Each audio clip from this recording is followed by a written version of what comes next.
এই খনার বচনের কথা আপনারা অনেকেই শুনেছেন। শয়ন উত্থান পাশ মোড়া তাতে আবার ভেমে ছোড়া। আচ্ছা মায়েরা তোমরা একাদশী করো? আচ্ছা কারা কারা করেন একবার হাত তুলতে পারেন? বাহ, হ্যাঁ হাত তুলেও নামিয়ে দিলেন। জয় রাধে। আচ্ছা জয় রাধে। আচ্ছা একাদশী করবেন মায়েরা, কারণ যে সংসারে একাদশী হয় সে সংসারে অন্য কিছু করার প্রয়োজন হয় না। একাদশী কটি? এক মাসে দুটি, তাহলে 12 মাসে 12 দুগুণে 24টি। যে বছর মলমাস হয়, যেমন এই বছর জ্যৈষ্ঠ মাসে এই মলমাস চলছে, পুরুষোত্তম মাস। যে বছর মলমাস হয় আরো দুটি বেড়ে 26টি। মহাজন বললেন 24টা বা 26টি একাদশী করতে না পারলেও অন্তত 4টি একাদশী করো। শয়ন উত্থান পাশ মোড়া তাতে আবার ভীমে ছোড়া, মানে শয়ন একাদশী, উত্থান একাদশী, পার্শ্ব একাদশী আর ভৈমী বা ভীম একাদশী, এই 4টি একাদশী করবেন মায়েরা। আবার আমরা অনেক জায়গায় বলি একাদশী করবেন, সঙ্গে সঙ্গে বলে বাবা একাদশী তো করবো কিন্তু কি খাবো, মানে একাদশী শুরু হলো না তার আগে খাবার চিন্তা হয়ে গেল। জয় রাধে। তাহলে একাদশী কিন্তু ভক্তি ভরে পালন করতে হবে। শয়ন উত্থান পাশ মোড়া তাতে আবার ভেমে ঝোড়া। মহাজন বলেন বাবার এগুলোও যদি না করতে পারিস তাহলে পাগলার 14 পাগলিরা টিহা বুঝে কাল কাট। পাগলার 14 মানে শিব চতুর্দশী শিবরাত্রি করো মায়েরা। আচ্ছা বলো তো পাগলা যদি শিব হয় পাগলি কি হবে?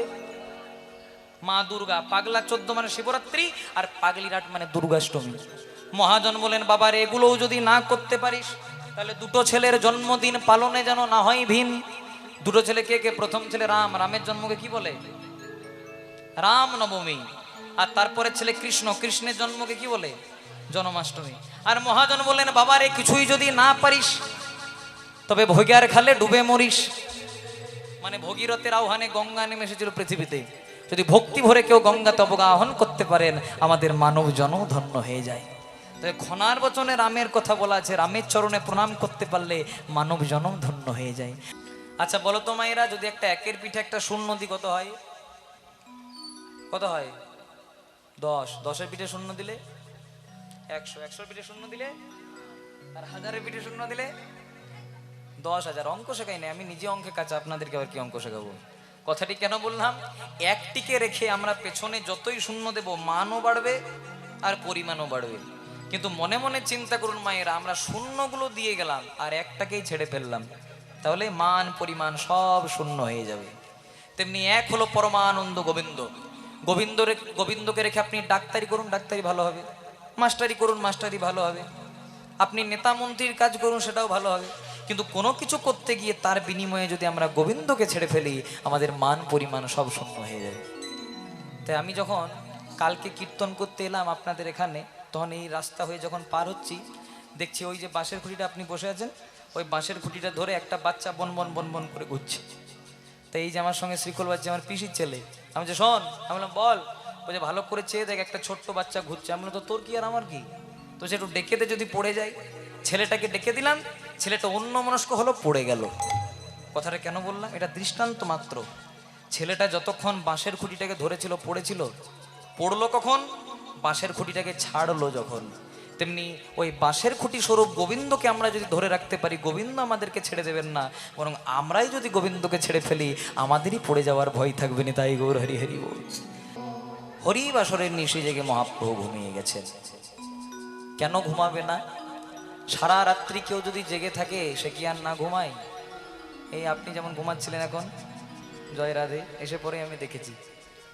হ্যাঁ, রাত্রিবেলায় জাগলে মানুষকে ঘুমাতেই হয়, কিন্তু যিনি জগদীশ্বরের মালিক তিনি যদি ঘুমিয়ে যান আমরা সকলে ঘুমিয়ে যাবো বাবা।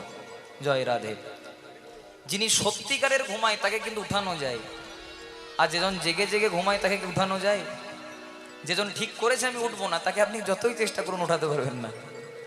আর যেজন সত্যিকারের ঘুমায় তাকে উঠালেই তিনি কিন্তু উঠে যাবেন। তেমনি যিনি আমাদেরকে সংসারে পাঠালেন, যিনি ব্রহ্মারূপে জগৎকে করেছেন সৃজন, যিনি বিষ্ণু রূপে সেই জগৎকে করেছেন পালন, যিনি শিব রূপে সেই জগৎকে করেছেন সংহার, যিনি আদি অনাদি রূপ সবাকার, তিনি যদি ঘুমিয়ে যান আমরা সকলে ঘুমিয়ে যাব। কিন্তু তিনি ঘুমাচ্ছেন কেন? কারণ লীলা করার উদ্দেশ্যে। জগৎকে শিক্ষা দিলেন ওগো কলির জ্ঞানান্ধজি, সারা রাত্রি হরিনামে নেচে গিয়ে আমি যেমন ঘুমিয়ে পড়েছি, তোমরাও যদি একবার সর্বস্ব পরিত্যাগ করে নিজেকে আমার চরণে সঁপে দাও, এক জনম নয়, জন্ম জন্মান্তরে তুমি ভগবানের চরণে জায়গা পাবে। নিতাই গৌর হরি হরি বল। তাই সেই শচীর নন্দন গৌর হরি আমার, যিনি বিষ্ণু প্রিয়ার পরাণ বধুয়া, নরহরি চিত চোরা, সার্বভৌমের চৈতন্য দাতা, জগাই মাধাই উদ্ধারকারী, হরিদাসে কৃপাকারী, যোগীরাজারে যোগে পাই না, মুনিরাজারে ধ্যানে পাই না, আর জ্ঞানীরাজারে জ্ঞানে পাই না। সেই যোগাতীত, সেই ধ্যানাতীত, সেই জ্ঞানাতীত ধন আমার শ্রীকৃষ্ণ চৈতন্য মহাপ্রভু। বৈকুণ্ঠপতি নারায়ণের দুজন প্রহরী ছিলেন, একজনের নাম ছিল জয় আর একজনের নাম বিজয়। এই জয় বিজয় ছিলেন দুজনা নারায়ণের প্রহরী। যেমন এখনকার দিনে নেতা মন্ত্রীদের যেমন বডিগার্ড থাকে, ঢুকতে গেলে আপনাকে পারমিশন নিতে হবে, তারপর আপনি ভেতর ঢুকতে পাবেন দেখা করতে গেলে, তেমনি নারায়ণের দুজন প্রহরী ছিল, জয় আর বিজয়। এই জয় বিজয় সর্বদা নারায়ণের দরজা পাহারা দিতেন। তো একদিন চারজন ব্রাহ্মণ, চারজন মুনি বলেন আমরা নারায়ণের সঙ্গে দেখা করব। জয় বিজয় মনে মনে চিন্তা করছে এইরকম অবস্থায় কি আর নারায়ণের সঙ্গে দেখা করা যায়? সামান্য ডোর কৌপিন পড়েছে, একটা মার্কিন পড়েছে, আর এই সময় নারায়ণ লক্ষ্মীকে নিয়ে ব্যস্ত আছেন, এই সময় দেখা করা যাবে না। তাই দু তিনবার বলার পরে যখন প্রবেশ করতে দিলেন না, তখন জয় বিজয়কে ওই মুনিবর অভিশাপ দিলেন, এই যে তোমরা আমাদেরকে নারায়ণের সঙ্গে দেখা করতে দিলেন, অভিশাপ দিলাম তোমরা 100 জনম নারায়ণকে বাদ দিয়ে থাকবে। জয় বিজয় বলল, মুনিবর কি এমন অপরাধ করেছি? আমরা তো নারায়ণের দরজার প্রহরী, দ্বারের প্রহরী, তাই আপনাকে বাধা দিয়েছিলাম। যখন অভিশাপ দিয়েছে অভিশাপ খণ্ডন করা যাবে না। জয় বিজয় ছুটে গেল নারায়ণের কাছে, দয়াময় তোমার দরজার প্রহরী হয়েছিলাম, চারজন মুনি প্রবেশ করতে বলেছিল কিন্তু প্রবেশ করতে দিই নাই, তাই অভিসম্পাদ করেছে যে 100 জনম তোমাকে না দেখে আমাদেরকে থাকতে হবে, অদর্শনজনিত বিয়োগ যন্ত্রণায় থাকতে হবে। বলে শোনো, একটা শর্তে তোমরা ঠিক হবে, একটা শর্তে ভালো হবে, কি না তোমরা যদি আমার সঙ্গে মিত্রভাব নিয়ে জন্মগ্রহণ করো তাহলে 100 জন্ম লেগে যাবে আমার সঙ্গে দেখা করতে, কিন্তু তোমরা যদি আমার সঙ্গে শত্রুভাব নিয়ে জন্মগ্রহণ করো 4 জন্মেই তোমরা কৃপা পেয়ে যাবে। বলেন প্রভু, যদি শত্রুভাব নিয়ে 4 জন্মে তোমার কৃপা পাই তাহলে আমরা শত্রু হয়েই জন্ম নেব। তাই সেই জয় বিজয় সত্য যুগে এলেন, নাম হলো হিরণ্যাক্ষিপু, নারায়ণ বিদ্বেষী। ত্রেতা যুগে এলেন রাবণ কুম্ভকর্ণ, রামকে সহ্য করতে পারে না। দাপর যুগে এলেন শিশুপাল দন্তবক্ষ। আবার কলিকালে তারা এলেন জগাই মাধাই, জগন্নাথ মাধব যাদের নাম, যারা সর্বদা মদ্যপান করত কিন্তু মহাপ্রভুর হরি নামে তারাও তরে গেল। তাই এক পাশে দাঁড়িয়ে বৈষ্ণব মহাজন কলম দিলেন, যদি গোরা না হইত, কত সুন্দর পদাবলী, যদি গোরা না হইত তবে কি মেনে হইত, আমরা কেমনে ধরে তাম দে, যদি আমাদের গোরা না হইত তবে কেমনে হইত, কেমনে ধরিতাম দে, যদি গোরা না হইত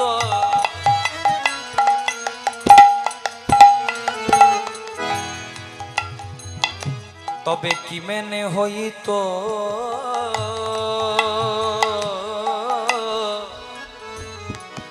আমরা কেমনে ধরে তাম দে, যদি গোরা না হইত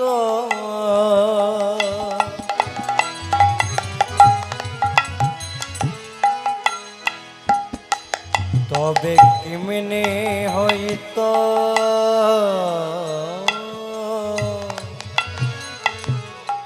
কেমনে ধরিতাম দে, যদি গোরা না হইতো কি মেনে হইতো কেমনে ধরিতাম দে, মানে যদি গৌরাঙ্গ মহাপ্রভু কলিকালে না আসতেন আমাদের অনেক কিছু অজানা রয়ে যেত।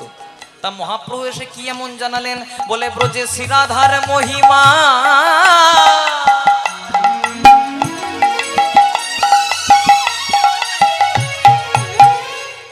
ব্রজে শ্রীরাধার মহিমা, যে নাম ব্রজে ছিল নদিয়ায় ছিল না, যে নাম দাপরে ছিল কলিতে ছিল না, সেই শ্রীরাধার মহিমা প্রেম রস সীমা। ওগো শ্রীরাধার মহিমা প্রেম রস সীমা।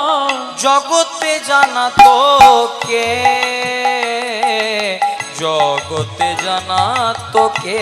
উলুধ্বনি মায়ের হরি হরি। ওই না শ্রীরাধার মহিমা প্রেম রস সীমা, জগতে জানা তো কে। বলো জগতে জানা তোকে, বলে কে জানা তো, ওগো কে জানা তো, কে জানা তো। কে জানা তো রোজে শ্রীরাধার মহিমা কলিতে কে জানা তো। রোজে শ্রীরাধার মহিমা কে জানা তো যদি কৃপা করে গোরা নায়াসিত। তবে শ্রীরাধার মহিমা কে জানা তো যদি কৃপা করে গোরা নায়াসিত। শ্রীরাধার মহিমা কে জানা তো গাও পুনঃ পুনঃ শ্রী গৌরাঙ্গের গুণ। পুনঃ পুনঃ শ্রী গৌরাঙ্গের গুণ। তোমরা গাও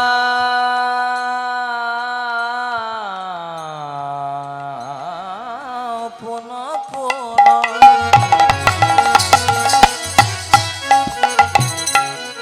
শ্রী গৌরাঙ্গের গুণ। গাও পুনঃ পুনঃ।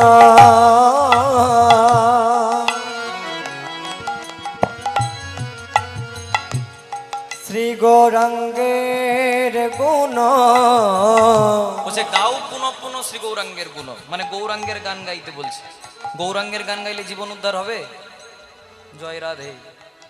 মনে করুন আপনি গৌরাঙ্গের গানও গাইছেন না, চুরিও করছেন, ডাকাতিও করছেন, আর লোকের ঘরে ঝগড়াও লাগাচ্ছেন, তাহলে জীবন উদ্ধার হবে না। গৌরাঙ্গের গান গাইতে হবে। কেমন করে সেটাও বৈষ্ণব মহাজন বলে দিলেন। সরল করিয়া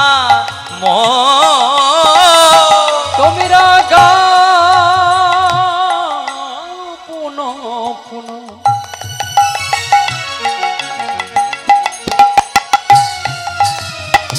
সেই গৌরাঙ্গে গুণ। ওগো সরল করিয়া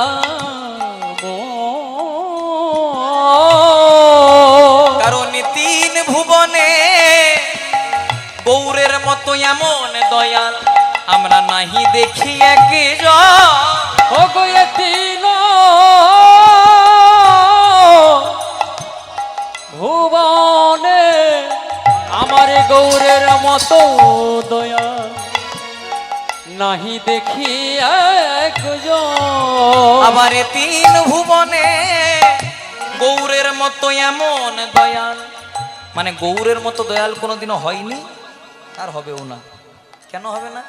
সত্য যুগে যিনি নারায়ণ, ত্রেতা যুগে তিনিই রাম, দাপর যুগে তিনিই কৃষ্ণ, আবার কলিকালে তিনিই গৌর। তাহলে গৌরের মধ্যে কি এমন ছিল যেটা রামের মধ্যে ছিল না, নারায়ণের মধ্যে ছিল না, কৃষ্ণের মধ্যে ছিল না? বলছে ছিল। সত্য যুগের নারায়ণ এনেছিলেন সুদর্শন চক্র, ত্রেতা যুগে রাম আনলেন তীর ধনুক, দাপর যুগের ভগবান শ্রীকৃষ্ণ মহাভারতের যুদ্ধে অস্ত্র ধরলেন।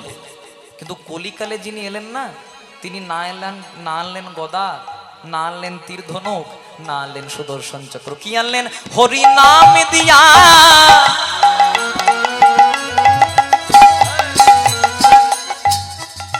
হরি নাম দিয়া আমাদের হৃদয় সধিল, যাচিয়া জীবের দ্বারে হরি নাম দিয়া আমাদের হৃদয় সধিল, যাচিয়া জীবের দ্বারে দ্বারে।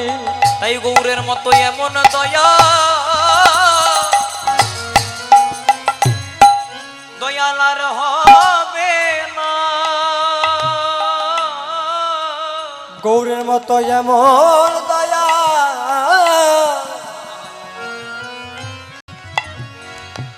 আর হবে না।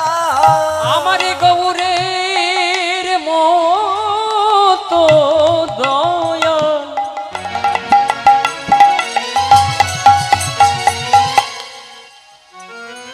ও গো আর হবে না যেজন মার খাবে হরি বলাবে গৌরের মতো দয়া আর হবে না জীবের হাতে ধরে পায়ে পড়ে গৌরের মতো এমন দয়া আর হবে না জীবের হাতে ধরে আর পায়ে পড়ে মোরের মতো দয়া আর হবে না একবার নিতাই গৌর হরি প্রেমানন্দে বাহু একবার তুলে হরি হরি হরি বলে প্রেমানন্দে বাহু তুলে একবার হরি হরি হরি গৌরের মতো দয়াল আর হবে না তাই শোনো দাদা নিত্যানন্দ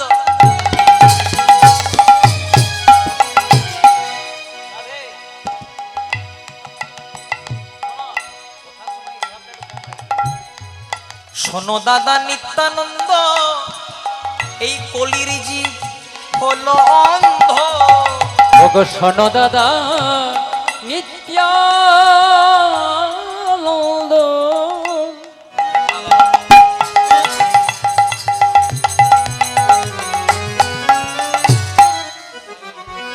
এই কলির জি হলো অন্ধ। শোনো দাদা নিত্যানন্দ এতটা না কলির জীব হলো অন্ধ শোনো দাদা নিত্যানন্দ বাবা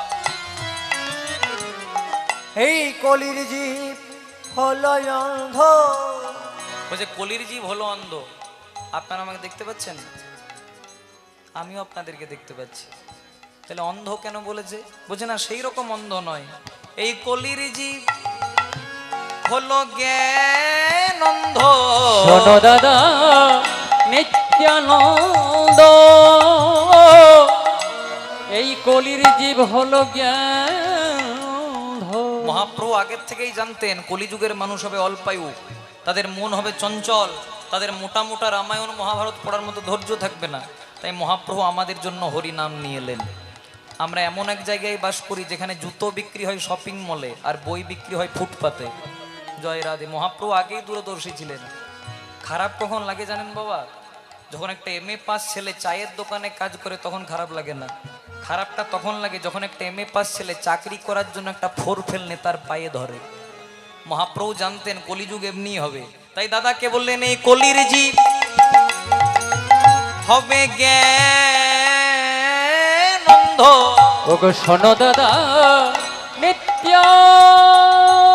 নিত্যানন্দ এই কলির জীবী হবে জ্ঞান অন্ধ।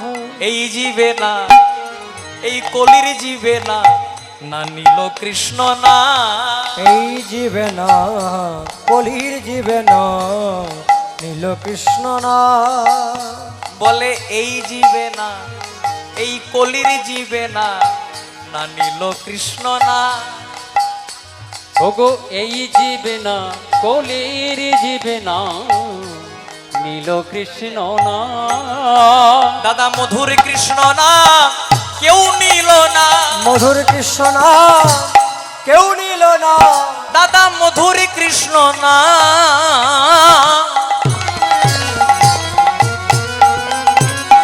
কেউ নিল না দাদা মধুর কৃষ্ণ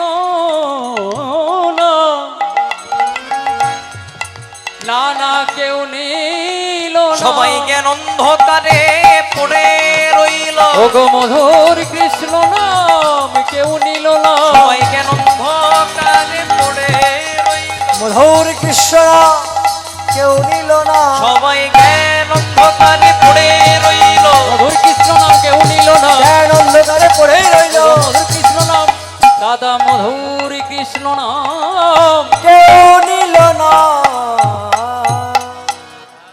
কাল থেকে কুরুক্ষেত্রের মাঠে যুদ্ধ হবে কাল থেকে কুরুক্ষেত্রের মাঠে যুদ্ধ হবে যে যুদ্ধে অংশগ্রহণ করেছে দুটি দল এক দলে পাণ্ডব এক দলে কৌরব এক দলে হিংসা এক দলে ভালোবাসা এক দলে কৃষ্ণ এক দলে কৃষ্ণের নারায়ণী সেনা একদিকে ভক্তি আর একদিকে অহংকার। কুরুক্ষেত্রের মাঠে যুদ্ধ হবে কালকে, কিন্তু ঠিক আজকের সন্ধেবেলায় ধর্মরাজ যুধিষ্ঠির এলেন কোথায়? শতপুত্রের মাতা গান্ধারী জননীর কাছে। হ্যাঁ গো মায়েরা, গান্ধারী যুধিষ্ঠিরের কে হয় গো? জেঠিমা বা বড় মা। গান্ধারীর কাছে এসেছে। সেই সময় সবেমাত্র গান্ধারী মাথায় ঘোমটা দিয়ে তুলসী তলায় প্রদীপ দিচ্ছে। দেখবেন এখন আমাদের অনেক সনাতন ধর্মের প্রায় সব বাড়িতে নিয়ম আছে, মায়েরা কিন্তু সন্ধেবেলায় প্রদীপ দেন। তাই যেই না সন্ধেবেলায় প্রদীপ দিচ্ছে, দূর থেকে একটা আওয়াজ ভেসে এলো, জেঠিমা, ও জেঠিমা। জেঠিমা জেঠিমা ডাকটা শুনে আজকে গান্ধারী বলে উঠল, তুই কে বাবা? এই সন্ধেবেলায় আমায় অম্লান বদনে জেঠিমা জেঠিমা বলে ডাকলি, বল বাবা তুই কে? ধর্মরাজ যুধিষ্ঠির বললেন, জেঠিমা তুমি আমায় চিনতে পারছো না? আমি হলাম তোমাদের যুধিষ্ঠির। তা হ্যাঁ রে বাবা যুধিষ্ঠির, কাল থেকে কুরুক্ষেত্রের মাঠে যুদ্ধ হবে। আমার 100টা ছেলের সঙ্গে তোদের 5 ভাইয়ের, মানে তোরা আমার পুত্রের শত্রু, আর আমার পুত্রের শত্রু মানে তোরা আমারও শত্রু। তে এক শত্রু হয়ে সন্ধেবেলায় আরেক শত্রু বাড়িতে আসতে লজ্জা করে না? ধর্মরাজ যুধিষ্ঠির বললেন, জেঠিমা আজ না হয় পরিস্থিতির চাপে আমি তোমার শত্রু, কিন্তু তুমি কি বলতে পারো প্রকৃতই কি আমি তোমার শত্রু? বলছি ছলনা করিস না বাবা। ও তোদের দলে তো কৃষ্ণ আছে, তাই কৃষ্ণ বুঝে গেছে আমার 100টা ছেলের সঙ্গে তোরা যুদ্ধে পেরে উঠবি না, তাই আগের থেকে তোদেরকে ভালোই ভালোই রাজ সিংহাসন চাইতে পাঠিয়েছে, রাজ ঐশ্বর্য চাইতে পাঠিয়েছে। ধর্মরাজ যুধিষ্ঠির বললেন, জেঠিমা যা হৃদয় সিংহাসনে সদা সর্বদা গিরিধারী গোপীনাথ বিরাজ করে, তার যে কোনোদিনও জাগতিক সিংহাসনের প্রয়োজন হয় না মা। আর যে রাজ ঐশ্বর্য পেলে মানুষ স্বয়ং পরমানন্দ গোবিন্দকে ভুলে যায়, সে রাজ ঐশ্বর্য চাইতে আসি নাই। তাহলে হ্যাঁ রে বাবা, রাজ সিংহাসন চাস না, রাজ ঐশ্বর্য চাস না, তাহলে কি জন্য এসেছিস? জেঠিমা তুমি যে ঘরটাতে দাঁড়িয়ে আছো, সে ঘরটা কামনা বাসনার ঘর, সে ঘরটা দুর্যোধনের ঘর, অহংকারের ঘর। আর অহংকারের মঞ্চে দাঁড়িয়ে যে গোবিন্দ সেবা হয় না মা। তুমি একবার আমার কাছে এসো। যেই না বলেছে বলাও ভালো, কাছেও চলে এসেছে। আর যুধিষ্ঠির মহারাজ এই সুযোগটারই অপেক্ষা করছিল। যেই না গান্ধারী কাছে এসেছে, আজকে লম্বা লম্বি গান্ধারী জননীর চরণ দুটিকে জড়িয়ে ধরেছে। নেতাই গৌর হরি হরি বল। বল বাবা এবার কেন এসেছিস? ধর্মরাজ যুধিষ্ঠির বলছেন, জেঠিমা জেঠিমা কাল থেকে কুরুক্ষেত্রের মাঠে যুদ্ধ হবে। কোন দল যে জিতবে কোন দল যে হারবে কেউ জানে না, কে যে বাঁচবে কে যে মরবে তাও কেউ জানে না। কিন্তু জেঠিমা কাল থেকে কুরুক্ষেত্রের যুদ্ধ চলাকালীন আমি যুধিষ্ঠির যদি কোনোদিনও মারা যায়, আর আবার যদি কোনোদিনও মনুষ্য জন্ম নিয়ে পৃথিবীতে আসি, আমি যেন গোবিন্দের চরণ ধরেই থাকতে পারি।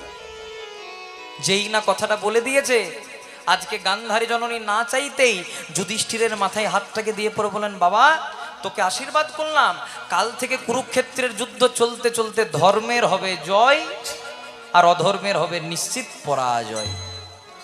ভগবান শ্রীকৃষ্ণ আড়াল থেকে হাততালি দিতে দিতে বললেন, বা যুধিষ্ঠির কুরুক্ষেত্রের যুদ্ধ হলো না, তার আগেই ফলাফল বার করে দিলে যে তোমরা জিতবে ওরা হারবে। কেন? কারণ তারা গোবিন্দকে আশ্রয় করেছিল। আশ্রয় লহিয়া ভজে তারে কৃষ্ণ নাহি তেজে, বাকি সব মরে অকারণ। কেউ যদি পিতামাতার চরণে মাথা নত করতে পারে, কেউ যদি গুরুদেবের চরণে মাথা নত করতে পারে, কেউ যদি আমার গৌর গোবিন্দের চরণে মাথা নত করতে পারে, তার কৃষ্ণ কৃপা নিশ্চয় উপলব্ধি হয়নি। তাই গৌর হরি হরি বল। তাই খোল করো তার সহযোগে আজকে গৌর হরির ভক্তরা বলে উঠল, উঠয় উঠ গোরা চাঁদ, দেখো দেখো নিশি পোহাইল।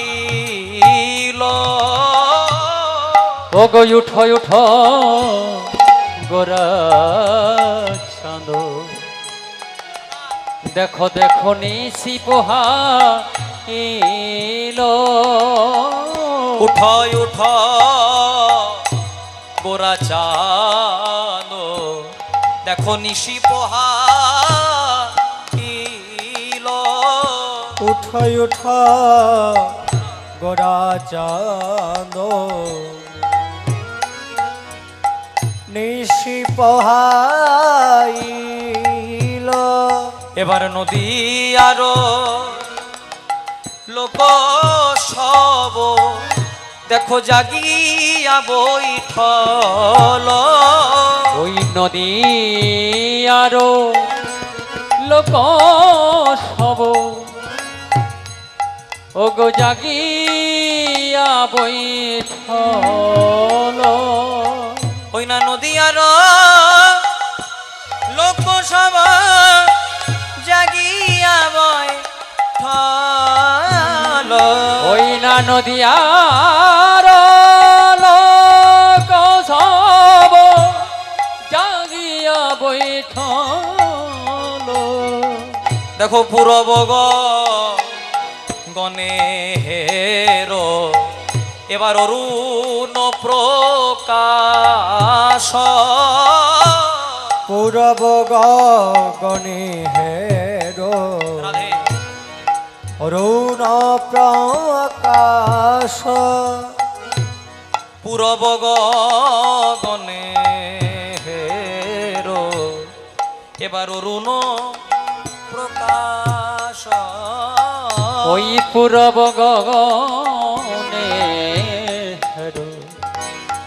অরুণ প্রকাশ। কারণ মধু কর তে জল এবার কুমুদিনী পাশ। মধুকর তেজল কুমুদিনী পাশ। মধুকর তেজল কুমুদিনী পাশ। যোগ মধুকর তেজল কুমুদিনী পাশ। পূরব গগনে হেরো এবার অরুণ প্রকাশ। পূরব গগনে হেরো অরুণ প্রকাশ। পূরব গগনে হেরো অরুণ প্রকাশ মধুকর তেজল কুমুদিনী পাশ।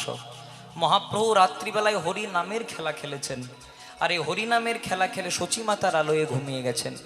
গৌর অনুরাগী ভক্তরা মনে মনে চিন্তা করলেন, একেই তো সবাই বলে পণ্ডিত পড়ুয়া যারা আমারে না মানে তারা মোর উপদেশ নাহি লয়।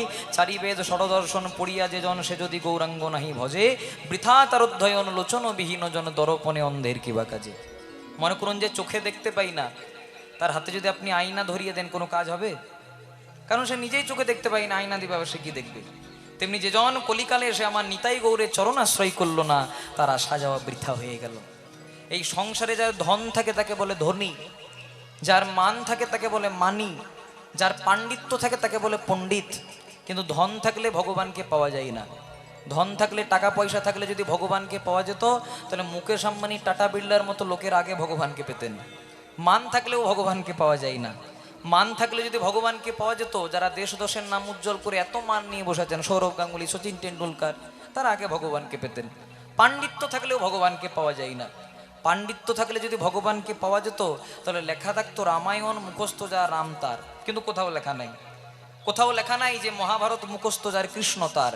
আপনি যে কোনো শাস্ত্র ঘেটে দেখুন, শুধু একটা সিদ্ধান্ততে পৌঁছাবেন, ভক্তি যার কেবল ভগবান তার। আর সেই ভক্তি পাওয়ার জন্য আপনারা সকাল সকাল ঘুম থেকে উঠে চলে এসেছেন। কেন? ভগবানের অপ্রাকৃত অনন্ত কৃষ্ণ কথামৃত শ্রবণ করবার জন্য। ভগবানের কাছে একটা ঝোলা ছিল বাবা। আমরা যখন বাজারে যাই বড় বড় থলি নিয়ে যাই, আবার বাইরে যাও ব্যাগ নিয়ে যাই, তেমনি ভগবানের কাছে একটা ঝোলা ছিল। কেমন ঝোলা? না, ভগবান যেখানেই যেতেন ঝোলাটাকে 24 ঘন্টা হাতে হাতে নিয়ে যেতেন। তা ভগবানের একজন ভক্ত ভগবানকে প্রশ্ন করছে, হ্যাঁ গো প্রভু, তোমার ঝোলার মধ্যে কি এমন আছে যে তুমি ভগবান হয়েও ঝোলাটাকে 24 ঘন্টা হাতে হাতে নিয়ে ঘোরাও? তখন ভগবান বলছে, ওরে বোকা, এই ঝোলার মধ্যে কি আছে জানিস? বলছে কি আছে? বলছে ভক্তরা আমার কাছে যে যা চায়, ভালো করে শুনবে, ভক্তরা আমার কাছে যে যা চায় এই ঝোলাটা থেকে বার করে তাদেরকে সেইটা দিয়ে দিই। ভক্ত বলছে, প্রভু আমি যদি তোমার কাছে কিছু চাই তুমি আমায় দেবে? তুমি যে তুই এত বড় ভক্ত, 24 ঘন্টা আমার সঙ্গে সঙ্গে থাকিস, তোকে দেবো না তো কাকে দেবো? সে তো দেখ। এবার ভক্ত কি চাইছে দেখুন, যেগুলো আমরা চাই, প্রভু আমার বড় টাকা পয়সার অভাব, অর্থের অভাব, একটু টাকা পয়সা দেবে? যেই না বলেছে ভগবান তার ঝোলা থেকে বার করে টাকা পয়সা দিয়েছে। আর যেই না টাকা পয়সা দিয়েছে, যে ভক্ত 24 ঘন্টা ভগবানের সঙ্গে সঙ্গে থাকে বাবা, সে ভক্তের 1 মাস আর কোনো দেখাই নেই। ভগবান মনে মনে চিন্তা করছে কি এমন দিলাম রে বাবা, যে ভক্ত 24 ঘন্টা আমার সঙ্গে থাকতো 1 মাসে দেখাই করে নাই। 1 মাস পরে ভক্ত আবার এসেছে। তখন ভগবান বলছে, হ্যাঁ রে, আগে যে 24 ঘন্টা আমার সঙ্গে থাকতিস 1 মাস ছিলিস কোথায়? বলছে, প্রভু ওই যে টাকাগুলো দিয়েছিলেন না, সবগুলো খরচা করতে পারি নাই। কয়েকটা পাঞ্জাব ন্যাশনাল ব্যাংকে রেখেছি, কয়েকটা SBI ব্যাংকে রেখেছি, কয়েকটা ছেলেটার নামে মিউচুয়াল ফান্ডে রেখেছি, এই করতে করতেই সময় চলে গেছে। তা আবার কেন এসেছিস? বলছে, প্রভু টাকা পয়সা তো দিয়েছিলে, এবার যদি একটা ভালো দেখে ঘর করে দিতে খুব ভালো হতো। বলে, ঘর চাই? এনে যে তোকে ভগীরথপুর একটা 2 তলা বিল্ডিং করে দিলাম। জয় রাধে। টাকা পয়সা দিয়েছে, একটা 2 তলা ঘর করে দিয়েছে। ভগবান মনে মনে চিন্তা করছে আর কি কিছু চাইবে, আবার এসেছে। বলছে, প্রভু ঘরটা খুব ভালো হয়েছে, কিন্তু তোমার স্ত্রী বলছে যদি একটু টাইলস মার্বেল লাগিয়ে দিতে আরো ভালো হতো। যত দিচ্ছে আরো চাইছে। বলে, টাইলস মার্বেল লাগবে? এনে যে তোর ঘরের মধ্যে ইটালিয়ান মার্বেল লাগিয়ে দিলাম। টাকা পয়সা দিয়েছে, ঘর করে দিয়েছে, টাইলস মার্বেল লাগিয়ে দিয়েছে। ভক্ত আবার এসেছে। বলছে, প্রভু সব তো দিলে, এবার আমার বড় ছেলেটা বলছে ভগীরথপুর থেকে বহরমপুর হেঁটে হেঁটে যেতে পারবো না, একটা গাড়ির দরকার, গাড়ি দিলে ভালো হতো। বলে, গাড়ি চাই? এনে যে তোকে একটা গাড়িও দিয়ে দিলাম। ভগবানের ঝোলাতে যা কিছু ছিল ভগবান সব কিছু উজাড় করে দিয়ে দিয়েছে। সব কিছু দেওয়ার পরেও ভগবানের ঝোলাতে মোটে আর একটি জিনিস পড়ে আছে। সব দিয়েছে আর মোটেই একটি জিনিস। তখন ভক্ত বলছে, প্রভু সব তো দিলে, আর তো মোটেই একটা জিনিস, ওইটাও দিয়ে দাও। বলছে, হ্যাঁ রে বাবা, তোর যে কোনোতেই কুলোচ্ছে না, যত দিচ্ছে আরো চাইছিস। না প্রভু, আর একটা জিনিস, ওইটাও দিয়ে দাও। ভগবান হচ্ছে, শোন বাবা, তোকে সব দিয়েছি কিন্তু এই জিনিসটা দিতে পারবো না। কেন? কারণ এই জিনিসটা যদি তোকে দিয়ে দিই, তুই আর কোনোদিন আমাকে ডাকবিই না, তুই আর আমি সমান সমান হয়ে যাব। বলছে, ঠিক আছে, দিতে হয় না, একটু বলে তো দাও কি আছে। বলছে, হ্যাঁ বলতে পারি। বলছে, কি আছে? বলছে, শোন, তোকে টাকা পয়সা দিলাম, তোকে গাড়ি বাড়ি দিলাম, তোকে জমি সম্পত্তি দিলাম, জগতের যত অশান্তি ছিল সব তোকে দিলাম, কিন্তু একটা জিনিস দিই নাই, যেটা আমি সচরাচর কাউকে দিই না, যে জিনিসটার নাম হলো শান্তি। নিতাই গৌর প্রেমানন্দে হরি হরি বল। ভগবান শান্তি সবাইকে দেয়। মনে মনে করুন কারো কোটি কোটি টাকা, কিন্তু যতক্ষণ না রাত্রিবেলায় 2 টাকার ঘুমের ট্যাবলেট খায়, ঘুম হয় না। আবার কিছু কিছু মানুষ আছে দিনে একবার আলু মাখা ভাত খায়, ভগবানের নাম নিয়ে দিন চলে যায়। কেন? কারণ মানুষের দেওয়া কুলোই না, আর ঈশ্বরের দেওয়া ফুরোই না। আর যেজন একবার কৃষ্ণ ধনে ধনী হতে পারে, তার আর অন্য কোনো ধনের প্রয়োজন হয় না। গোদাবরী নদীর তীরে মহাপ্রভু রায় রামানন্দকে প্রশ্ন করেছিলেন, রামানন্দ, সম্পত্তির মধ্যে জীবের কোন সম্পত্তি গণী? মানে জগতে অনেক সম্পত্তি আছে, কারো টাকা পয়সা আছে, কারো জমি সম্পত্তি আছে, কারো ধন দৌলত আছে, কিন্তু সর্বশ্রেষ্ঠ সম্পত্তি কোনটা? আর রামানন্দ বলল, প্রভু রাধা কৃষ্ণ প্রেম যার সংসারে, সেই তো বড় ধন। যার অন্তরে কৃষ্ণ প্রেম, কৃষ্ণ ভক্তি বিরাজ করে, তার মতো ধনী এই জগতে আর অন্য কেউ নাই। তাই গৌর হরির ভক্তরা গৌরের অঙ্গের শোভা দর্শন করছে, বলে, অলসে অবসয়ঙ্গ গোরা নটরায়, অলসে অবসয়ঙ্গ গোরা নটরায়, বর্ণন হয় না, বর্ণন হয় না।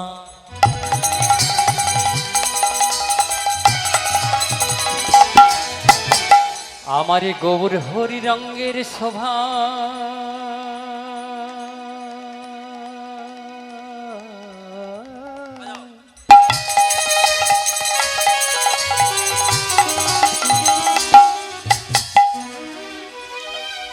আমারে গৌর হরি রঙ্গের শোভা,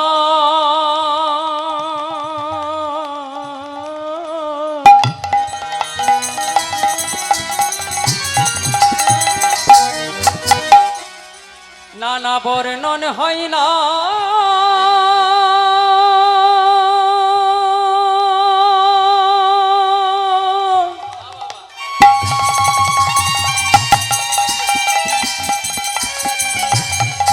আমার গৌর হরি রঙ্গে শোভা,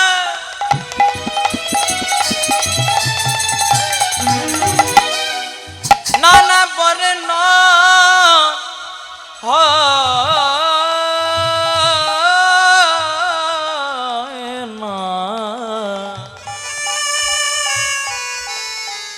কি দিয়ে তুলনা দেব আমার গৌর হরি রঙ্গের শোভা? আহা মরি মরি কি শোভা, আমার গৌর হরি রঙ্গে। অলসে অবশ্যই অঙ্গ গোরা নটরায়, অলসে অবশ্য অঙ্গ গোটা রায়। কি কহব অঙ্গের শোভা কহনে না যায়, ওগো কি কহব অঙ্গের শোভা কহনে না যায়। কি কহব অঙ্গের শোভা কহনে না যায়, কি কহব অঙ্গের শোভা কহনে না যায়। বলা তো যায় না, না বলা তো যাই না, বলে বর্ণন হয় না না। বলা তো যায় না। গৌর হরি রঙ্গের ওগো শোভা, বর্ণন হয় না।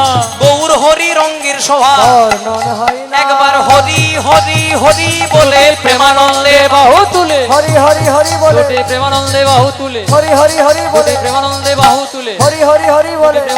না না বর্ণন হয় না।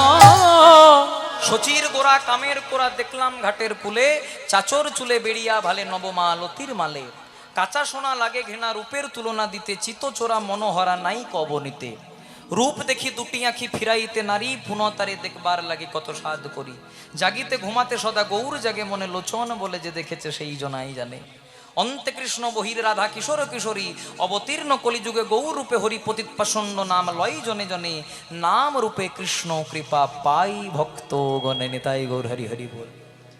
আমরা অনেকে বলি না যে রাধারানীর সঙ্গে যদি কৃষ্ণের প্রেম ছিল, ভালোবাসা ছিল, তাহলে বিয়ে হলো না কেন? জয় রাধে। যদিও বা ভান্ডির বনে ব্রহ্মা রাধা গোবিন্দের বিবাহ দিয়েছিলেন, অনেক শাস্ত্রে লেখা আছে। কিন্তু আমরা অনেকে প্রশ্ন করি যে রাধারানীর সঙ্গে যদি কৃষ্ণের প্রেম ছিল, ভালোবাসা ছিল, তাহলে বিয়ে হলো না কেন? এখন যদি আপনারা আমাকে বলেন তুমি তোমার নিজের সঙ্গে বিয়ে করো, বিয়ে হবে? বিয়ে করতে গেলে একটা নারী তত্ত্ব দরকার, একটা পুরুষ তত্ত্ব দরকার। যদিও একা পুরুষ গোবিন্দ আমরা সকলে প্রকৃতি, কিন্তু আমাদের ভাষায় একটা নারী দরকার, একটা পুরুষ দরকার। কিন্তু রাধারানী কোনো সামান্য নারী ছিলেন না। ভগবান তার বাম অঙ্গ থেকে সৃষ্টি করেছিলেন একজন নারী, যার নাম রাধারানী। রাধাকৃষ্ণ আলাদা কেউ নয়, রাধাকৃষ্ণ একজনাই। এই প্রমাণ যদি পেতে হয় আমাদেরকে চলে যেতে হবে একটু দ্বারকাতে। দ্বারকাতে ভগবান শ্রীকৃষ্ণ মহারাজা হয়ে বসে আছেন। ভগবানের এক পাশে রুক্মিণী, এক পাশে সত্যভামা। হঠাৎ রুক্মিণী আর সত্যভামা ভগবান শ্রীকৃষ্ণকে এক বাটি গরম দুধ পান করতে দিয়েছে। কৃষ্ণ লক্ষ্য করেনি দুধটা গরম, অন্য মনস্ক অবস্থায় পান করতে গেছে, আর কৃষ্ণের একটু ছ্যাঁকা লেগে গেছে। আমাদের যখন ছ্যাঁকা লেগে যায় বিপদে আমরা কি বলি? জয় রাধে। কি বলি? বলেন বলেন। ও মা গো, বাবা গো। কেউ বলে ও শাশুড়ি গো, ও শ্বশুর গো। কেউ যদি বউকে ভালোবাসে তাহলে বলতে পারে বউ গো। কিন্তু কৃষ্ণের যেই না ছ্যাঁকা লেগে গেছে, কৃষ্ণ ও মা গো, বাবা গো বলেননি। কৃষ্ণ বলে দিয়েছে হা রাধে।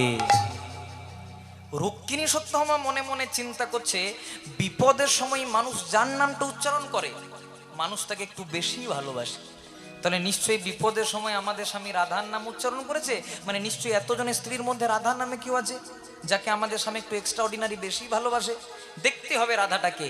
আজকে লম্বা লম্বি লাইন দিয়ে দাঁড় করিয়েছে। তোমার নাম? আমার নাম রুক্মিণী। তোমার নাম? সত্যভামা। তোমার নাম? জাম্ববতী। তোমার নাম? বসুন্ধরা। এক এক করে সবাই পেরিয়ে গেছে, কিন্তু রাধা নামে কাউকে খুঁজে পাই নাই। এদিকে চিন্তা করছে রাধাকে পাবো কোথায়। তখন দরজার আড়ালে দাঁড়িয়ে একজনা খুব হাসছে। ওই যে কালকে বলেছিলাম যিনি ঝালে ঝোলে অম্বলে সব জায়গাতে থাকেন, নারদ। জয় রাধে। নারদ মুনি হাসছে, আর নারদ মুনি হাসছে তখন রুক্মিণী সত্যভামা হচ্ছে, হ্যাঁ গো নারদ, একে আমাদের চিন্তাতে মাথা ব্যথা, রাধাকে পাবো কোথায়, তুমি হাসছো? বলছে শোনো, রাধাকে যদি পেতে হয় এই দ্বারকাতে থাকলে চলবে না, রাধাকে দেখতে গেলে বৃন্দাবনে যেতে হবে। এবার নারদ মুনি তার ঢেকি জানে চাপিয়ে রুক্মিণীকে আর সত্যভামাকে বৃন্দাবনে নিয়ে যাচ্ছে। কেমন ভাবে? চলো চলো চলো চলো মনো বৃন্দাবনে কি ও। চলো চলো চলো চলো মন বৃন্দাবন के ओ। চলো চলো চলো মনো বৃন্দাবন কি ও। চলো চলো মন বৃন্দাবন কি जहाँ विराजे राधा रानी, विराजे नंद किशोर। जहाँ विराजे राधा रानी विराजे नंद किशोर जहाँ विराजे राधा रानी विराजे नंद किशोर जहाँ विराजे राधा रानी विराजे नंद किशोर। चलो चलो चलो मनो वृंदावन की ओर। चलो चलो चलो मोनो वृंदावन की ओर। प्रेम की रस जहाँ छलके है, प्रेम की रस में जहाँ छलके हैं, प्रेम की रस जहाँ छलके है, वो प्रेम की रस जहाँ छलके है।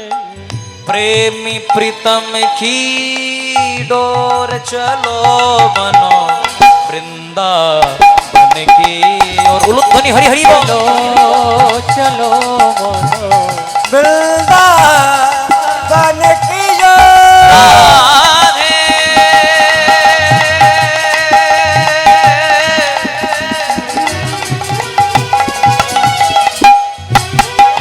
राधे राधे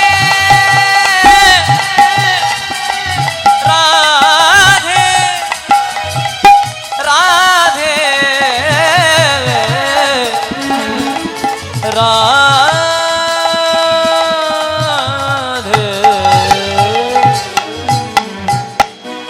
রুক্মিণীকা সত্যভামাকে আজকে নারদ মুনি বৃন্দাবনের কেশি ঘাটের তটে নামিয়ে দিয়েছে। বলছে এখান থেকে হেঁটে হেঁটে যাও, দেখবে রাধাকে দেখতে পেয়ে যাবে। রাধার খোঁজে এসেছে, যেই না কিছু দূর পেরিয়েছে দেখছে একজন খুব সুন্দরী রমণী, দারুণ দেখতে। আজকে বসে বসে রাধা রাধা নাম গাইছে। ও রুক্মিণী সত্যভামা বলছে হ্যাঁ গো তুমি রাধা? বলছে না আমি রাধা নই, আমি রাধারানীর একজন সখী, একজন দাসী, আমার নাম ললিতা। তাহলে রাধাকে কোথায় পাবো? বলছে আরেকটু যাও দেখতে পেয়ে যাবে। যেই না কিছু দূর গেছে দেখছে প্রথমে যার সঙ্গে দেখা হয়েছিল ওর চেয়ে সুন্দর দেখতে, বসে বসে কৃষ্ণ নাম গাইছে। হ্যাঁ গো তুমি রাধা? আমিও রাধা নই, আমি রাধারানীর আরেকজন সখী, আরেকজন দাসী, আমার নাম বিশাখা। তাহলে রাধাকে কোথায় পাবো? বলছে এত কষ্ট করে যখন এলে আরেকটু যাও দেখতে পেয়ে যাবে। যেই না কিছু দূর গেছে দেখছে রাধারানী ধুলাই গড়াগড়ি দিয়ে কৃষ্ণ নাম গাইছে। পরাণ বধুর লাগি রাধে করে হায় হায় করে হায় হায়। আরে যে করে গোবিন্দ নাম রাধে ধরে তার পা। ধরে তার পায়। রুক্মিণী আর সত্যভামা যেই না কিছু দূর গেছে দেখছে একজন খুব সুন্দরী রমণী, দারুণ দেখতে। রাধা রাধা নাম, কৃষ্ণ কৃষ্ণ নাম ধরে ধুলাই গড়াগড়ি দিচ্ছে।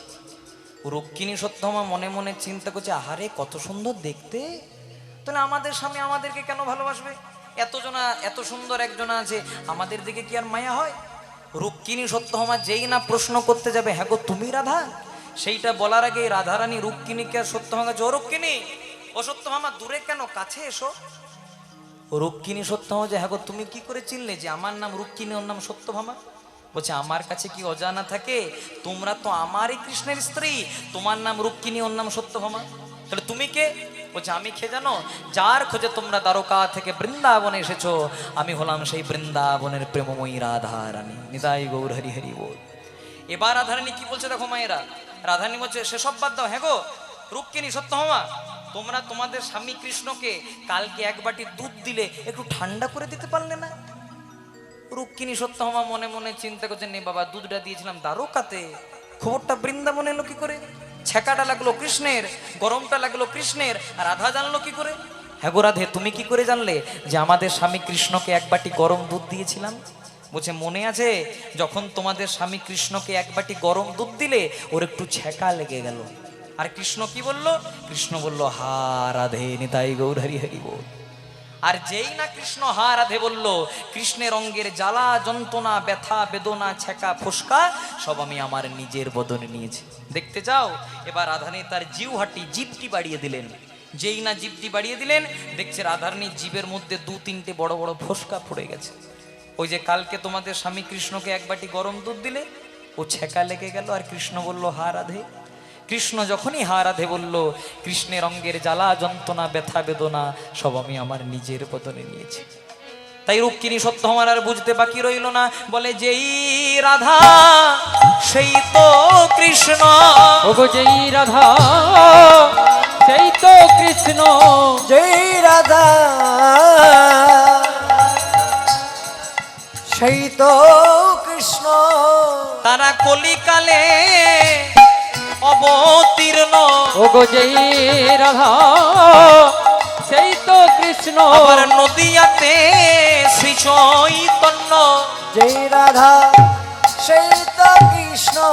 ওকে বাসুদেব ঘোষে কহে, করি জোড়ো হাত রে। বাসুদেব ঘোষ কহে, করি জোড় হাত রে। বাসুদেব ঘোষে কহে, করি জোড় হাত রে। বাসুদেব ঘোষ কহে, করি জোড় হাত রে। বাসুদেব ঘোষে কহে, করি জোড় হাত রে। বাসুদেব ঘোষ কহে, করি জোড় হাত রে। বাসুদেব ঘোষে কহে, করি জোড় হাত রে। বাসুদেব ঘোষ কহে, করি জোড় হাত রে। বাসুদেব ঘোষে কহে, করি জোড় হাত রে। বাসুদেব ঘোষ কহে, করি জোড় হাত রে। বাসুদেব ঘোষে কহে, করি জোড় হাত রে। বাসুদেব ঘোষ কহে, করি জোড় হাত রে। বাসুদেব ঘোষ